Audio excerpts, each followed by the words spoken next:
పండగ వాతావరణాన్ని సృష్టించారు. 1998 ఆగస్టు 9న అంటే మహేష్ బాబు పుట్టినరోజున అప్పటి ముఖ్యమంత్రి నారా చంద్రబాబు నాయుడు ముఖ్య అతిథిగా వచ్చేసి క్లాప్ కొట్టారు. అప్పటికి కాస్టింగ్ ఏమీ ఎంపిక చేయలేదు. రాఘవేంద్రరావు ఆగమేఘాల మీద ఇద్దరు మిత్రులు షూటింగ్ పూర్తి చేసి రాజకుమారుడు కథ మీద పడ్డారు. Satyanand, Paruchuri brothers, co director Jasti Hemambar, Bhupathi Raja ఈ టీం అంతా కూడా రాజకుమారుడి కథ మీద కసరత్తులు చేశారు. ఆ డిస్కషన్ లో చాలా మార్పులు చేర్పులు చేశాక రాజకుమారుడి కథ సిద్ధమైంది.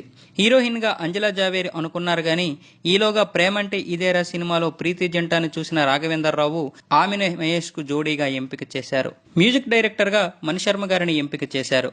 1999 జనవరి 26న షూటింగ్ స్టార్ట్ చేశారు. ఈ సినిమా షూటింగ్ లో ఒకరోజు మహేష్ బాబు ప్రీతి జంట ఒకే సీసాలో 2 స్ట్రాలు వేసుకుని డ్రింక్ తాగాలి. అయితే మహేష్ బాబు సిగ్గుతో చాలా టేకులు